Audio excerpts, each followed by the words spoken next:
Hello to all, class 11th हमारी unit चल रही है 6th और आज हम पढ़ेंगे satellites.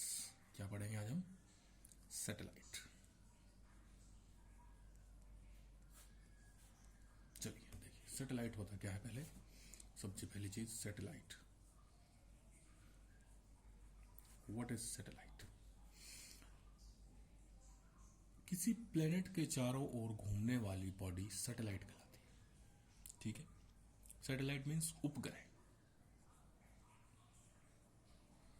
A body which revolve around a planet is called satellite। एक बॉडी जो किसी प्लेनेट के चारों ओर रिवॉल्व करती है उसे हम क्या कहते हैं? सैटेलाइट कहते हैं। ठीक है,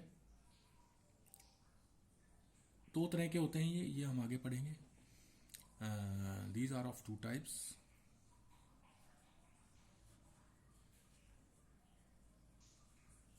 Two types. Number one, natural satellite.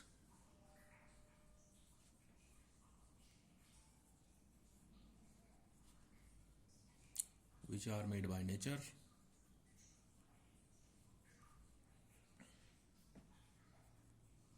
Nature, like moon satellite है अर्थ का। ठीक है। सेकंड है मैन मेड सैटेलाइट या मैन मेड सैटेलाइट या artificial.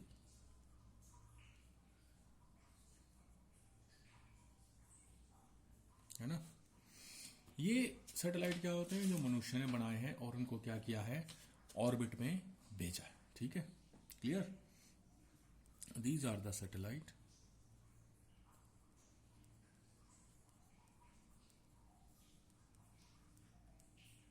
made by man, human and sent in space। Human ने बना के जिनको कहां भेज दिया है? स्पेस में भेज दिया। वो सैटेलाइट हमारे क्या कहलाते हैं? कौन से satellite? Man made satellite. First, man made satellite launched. ये कौन सा था? स्पुतनिक 1957 रशिया ने किया था, रूस ने। First man made satellite launched by India, Aryabhata 1975 में। ठीक है। अब ये जो सैटेलाइट स्पेस में भेजे जाते हैं वो किस बेस पर भेजे जाते हैं? Principle of launching A satellite, of launching A satellite. ठीक है, देखिए मान लीजिए हम अर्थ है, अर्थ के ऊपर एक टावर बनाते हैं, बहुत ऊंचा टावर हमने बनाया एक टावर। ठीक है, उस टावर से हम एक वेलोसिटी से किसी ऑब्जेक्ट को फेंकते हैं तो वो क्या करेगा? ऐसे गिर जाएगा, नीचे आके गिर जाएगा। थोड़ी और वेलोसिटी से फेंकें तो वो ऐसे गिर जाएगा आके। लेकिन उसको एक पर्टिकुलर वेलोसिटी से हम क्या करते हैं? फेंकते हैं यू से, एक पर्टिकुलर वेलोसिटी। इसका फॉर्मूला हम निकालेंगे तो वो क्या करने लगेगा? वो अर्थ के चारों ओर इस तरह से जाएगा और यूं अर्थ के चारों ओर चक्कर लगाने लग जाएगा। क्लियर है? वो अर्थ के चारों ओर चक्कर लगाने लग जाएगा और इस तरह से हमें क्या कहेंगे? हमने सैटेलाइट को लॉन्च कर दिया है। क्लियर। अब टावर तो हमारे पास बनता नहीं, हम क्या करते हैं? किसी रॉकेट में सैटेलाइट को बहुत ऊंचाई पर ले जाके उसको इस वेलोसिटी से फेंक देते हैं उसकी ऑर्बिट में और वो अर्थ के चारों ओर गोल गोल चक्कर काटने लग जाता है। अब हमारे पास किस वेलोसिटी से फेंकेंगे कि अर्थ के चारों ओर चक्कर काटने लग जाए? है ना, वो आगे हम निकालेंगे, क्योंकि हो सकता है हमारी वेलोसिटी कम रह जाए, वो नीचे गिर जाए। उसको अर्थ के चारों ओर चक्कर काटना है तो किस वेलोसिटी से फेंकेंगे वो अभी हम निकालेंगे। क्लियर है? ये सिंपल है principle of launching the satellite.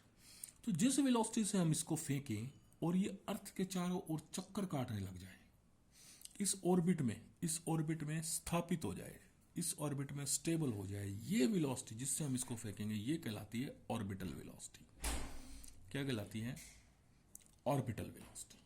तो ये पढ़ते हैं हम पहले, ऑर्बिटल वेलोसिटी ये क्या है? It is defined as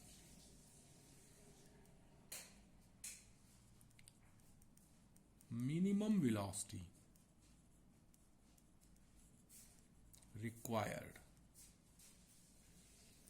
to put a satellite into its orbit। Satellite किस वेलोसिटी से फेंका जाए कि वो इस ऑर्बिट में स्टेबल हो जाए और उसके गोल गोल चक्कर काटने लग जाए। ठीक है, अब आपको पता है गोल गोल चक्कर काटने के लिए तो जरूरी फोर्स कौन सा है? सेंट्रीपिटल फोर्स है ना। अब सेंट्रीपिटल फोर्स कहां से आएगा? जब ये सैटेलाइट गोल गोल घूमेगा तो अर्थ के, और मान लीजिए ये सैटेलाइट है, इसके बीच में कौन सा फोर्स लगेगा? ग्रेविटेशनल फोर्स लगेगा। वो ग्रेविटेशनल फोर्स ही क्या प्रोवाइड करेगा हमें? सेंट्रीपिटल फोर्स प्रोवाइड करेगा, लगेगा ना ग्रेविटेशनल फोर्स। ठीक है, तो ऑर्बिट में जाके गोल गोल घूमने के लिए जो रिक्वायर्ड सेंट्रीपिटल फोर्स होगा वो प्रोवाइड करेगा gravitational force. The required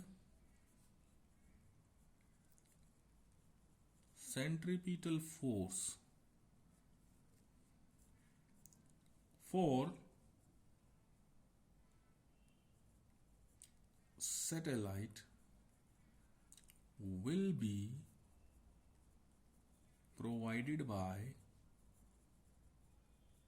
gravitational force between Earth and satellite. Earth और सैटेलाइट के बीच में जो रिक्वायर्ड फोर्स होगा ना वो प्रोवाइड करेगा। चलिए निकालें वैल्यू। तो मान लीजिए हमने एक सैटेलाइट अर्थ के ऊपर h हाइट पर मूव कर रहा है। क्लियर है? Let a satellite of mass m is revolving around Earth at a height h from the Earth surface। अर्थ के सरफेस से h हाइट पर रिवॉल्व कर रहा है। क्लियर है? तो ये हमारी अर्थ है। लेट अस अज्यूम अर्थ का मास हमने कैपिटल M ले लिया, ये रेडियस है अर्थ की। अर्थ से h हाइट पर ये हमारा सैटेलाइट क्या कर रहा है? गोल गोल घूम रहा है। ठीक है, तो टोटल डिस्टेंस कितना हो गया हमारे पास इसका? r प्लस h हो गया। क्लियर है? बोलिए। Then centripetal force will be given by gravitational force। yes, now capital M is mass of earth मान लिया हमने, small m is mass of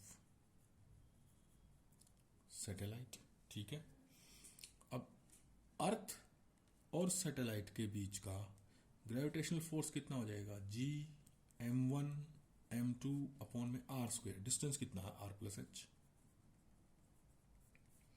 ये क्या प्रोवाइड करेगा?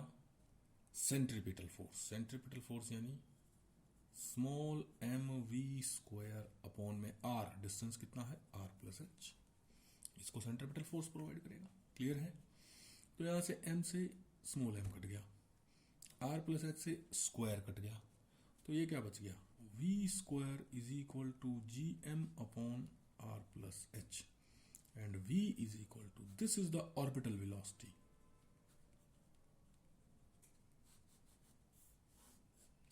v orbital is equal to under root G M plus R plus H. if satellite is very close to earth surface, अगर satellite earth के पास ही है तो ये h छोटा हो जाएगा, r इसके मुकाबले बहुत बड़ा हो जाएगा, रेडियस बहुत बड़ी हो जाएगी, हाइट क्या हो जाएगी, छोटी हो जाएगी, तो हम h को क्या कर देंगे, नेग्लेक्ट कर देंगे. That is r radius is far far far greater than h. Then v orbital is equal to under root gm by r, और G R square by R. क्यों? क्योंकि हमने पढ़ा G is equal to G M by R square, G M is equal to G R square. G तो पढ़ा है ना, acceleration due to gravity, एक आर से एक आर गया. V orbital is equal to G R, G की value रखो 9.8, आर की वैल्यू रखो 6400 किलोमीटर यानी 10 की पावर 3 मीटर. इस सारे को सोल्व करेंगे तो ये आएगा 7.1 किलोमीटर पर सेकेंड वी ऑर्बिटल. यानी कि आप इस केस में अगर इसको 7.1 किलोमीटर पर सेकेंड से फेंकेंगे तो ये क्या होगा, अर्थ के चारों ओर चक्कर काटने लगेगा, अगर ये ज्यादा हाइट पर नहीं है तो. क्लियर है? This is the formula for orbital velocity. Now time period of satellite.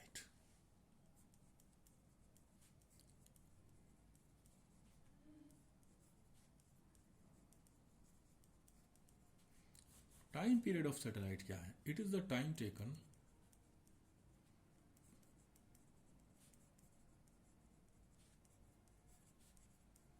Bye satellite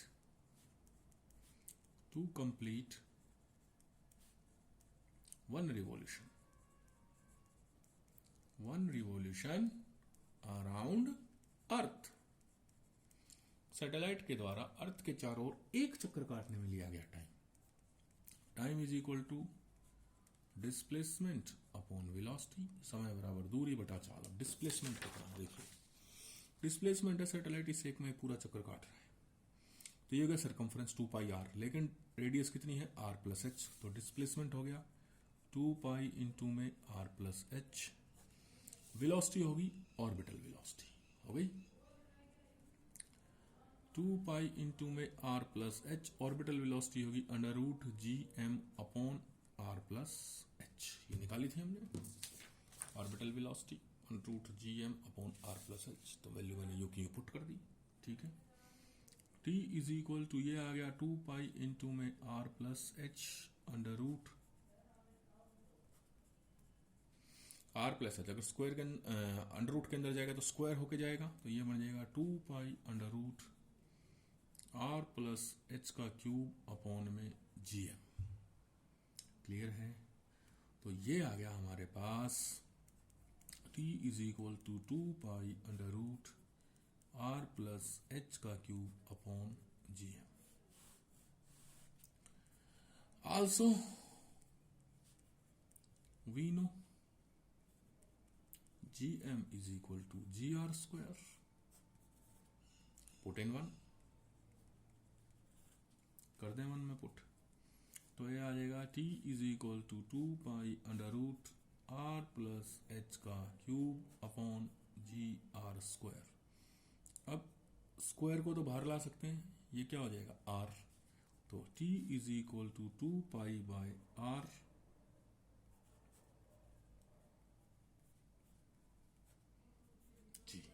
एक फॉर्मूला ये आ गया.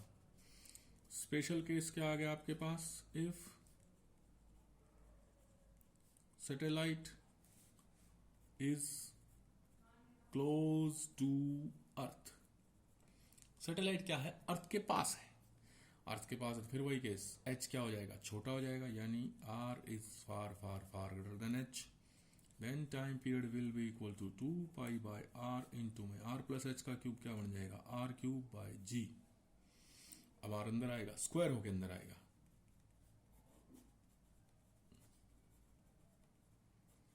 स्क्वायर से एक क्यूब गया, तो time period t is equal to 2 pi under root r by g. This is the time period of the satellite. ठीक है। टाइम पीरियड सिर्फ और सिर्फ हाइट पे डिपेंड करता है। देखिए h है, पाई कांस्टेंट, रेडियस अर्थ की कांस्टेंट और g कांस्टेंट, सिर्फ और सिर्फ हाइट पे डिपेंड करता है। अगर अर्थ से ज़्यादा हाइट ना हो तो टाइम पीरियड की वैल्यू लगभग 80 मिनट 84 मिनट होती है। क्लियर है। हाइट ऑफ सैटेलाइट का एक्सप्रेशन निकालते हैं। सैटेलाइट के सारे फॉर्मूले निकाल लेंगे हम इसमें टॉपिक में। Expression for height of satellite, satellite का हाइट का expression t is equal to, हमें पता है 2 pi by r under root r plus h cube by g, है ना। ये तो हमने निकाला है। t is equal to, sorry पीछे इसके, t is equal to 2 pi under root r plus H का cube upon g into r निकाला हमने। यही फॉर्मूला यूज कर रहा हूं मैं। स्क्वायर कर दिया दोनों side, squaring both side,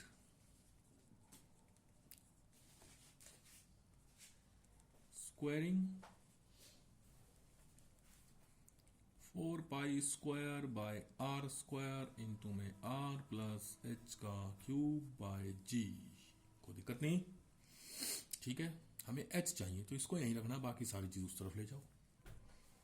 r plus H का cube is equal to T square are square ji upon 4 pi square, are square इधर मल्टीप्लाई, जी इधर मल्टीप्लाई, 4 पाई स्क्वायर नीचे आ गया, यहां बच गया आर प्लस एच का cube. R plus h is equal to T square are square ji upon 4 pi square की power 1/3। हमें h चाहिए, then height h is equal to T square are square ji upon 4 pi square की power 1/3 minus r। This is the formula for height of satellite, कि भाई satellite की height कितनी होनी चाहिए। ठीक है, क्लियर। आगे expression for angular momentum of satellite, expression for angular momentum of satellite. चलिए, एंगुलर मोमेंटम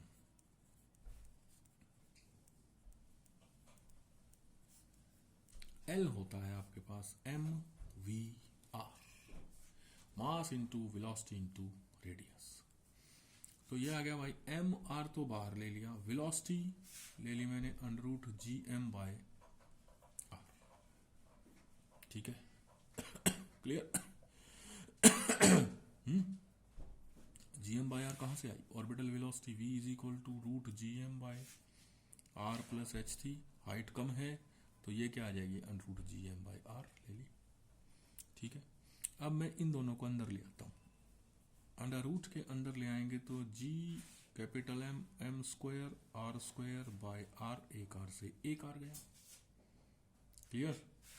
तो ये क्या आ गया हमारे पास m square g m r की पावर 1/2। एंगुलर मोमेंटम को L से डिनोट करते हैं, L is equal to m square g small r की power 1/2, angular momentum of the satellite.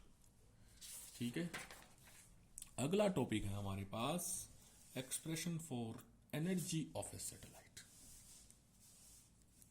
Expression for energy of a satellite. चलिए, energy का expression देखते हैं। अब आपको पता है टोटल एनर्जी तो दो तरह का सम होती है, is equal to kinetic energy plus potential energy. अब देखिएगा, ये हमारा अर्थ रेडियस आर, यहां हमारे पास कौन घूम रहा है? सैटेलाइट, जिसका मास स्मॉल m है, अर्थ का मास कैपिटल M है। अब याद कीजिए, सैटेलाइट को हमने इसमें स्थापित करने के लिए उसको एक वेलोसिटी से फेंका था ना, जिसको हमने कहा था ऑर्बिटल वेलोसिटी। उसी वेलोसिटी से फेंका था उसको हमने ऑर्बिटल वेलोसिटी, यानी ये ऑर्बिटल वेलोसिटी की वजह से तो क्या होगी? काइनेटिक एनर्जी, मोशन की वजह से। और पोटेंशियल एनर्जी क्या हुई? इस मास m को हम अर्थ से उठा के यहां पर लेके गए, सैटेलाइट को जिसका मास m है अर्थ से उठाकर यहां पर लेके गए, यहां से यहां ले जाने के लिए, सरफेस से यहां ले जाने के लिए जो हमने काम किया, वो काम हमारा क्या कहलाया, किसकी फॉर्म में स्टोर हो गया, जो वर्क एनर्जी की फॉर्म में। वो एनर्जी क्या आएगी, ग्रेविटेशनल पोटेंशियल एनर्जी की, था हमने अभी topic. Then kinetic energy is equal to half into में m इंटू में v ऑर्बिटल का स्क्वायर, यही होगी, ठीक है। चलिए, तो काइनेटिक एनर्जी होगी 1/2m इंटू में v orbital root G M by R का स्क्वायर, ये आ गई G M by R kinetic energy, ठीक है। बोलो, हमने ले लिया कि सैटेलाइट ज्यादा हाइट पर नहीं है, क्लियर। सेकंड है potential energy. Potential energy will be the gravitational potential energy. हमने फॉर्मूला निकाला था ग्रेविटेशनल पोटेंशियल एनर्जी का, is equal to minus G m1 m2 by R, है ना, यही था। m1 की value capital M minus G m1, दूसरा मान 2, mass of satellite, distance r, ठीक है। बोलो, क्लियर हो गया। ये 2 लिखना भूल गए हम, ये लीजिए 2। Then total energy is equal to G m by 2r minus के G m by r, common क्या ले लें, G m by r into में 1/2 माइनस 1, यहाँ बच गया 1/2 minus ji m by r, तो हमने कॉमन ले लिया, टोटल एनर्जी के लिए जोड़ दिया।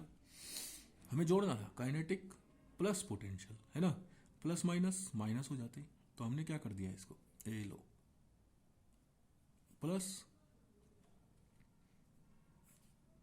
हो गया काइनेटिक प्लस माइनस पोटेंशियल, तो ये क्या आ जाएगा आपके पास, g m by 2r minus ji m by, हमने g capital M small m by r common ले लिया, यहां बच गया 1/2 माइनस 1, तो ये आ गया minus 1/2 g m by r, total energy of the satellite. Clear है। तो ये है हमारे पास total energy of the satellite का फॉर्मूला। क्लियर है। Binding energy of the satellite,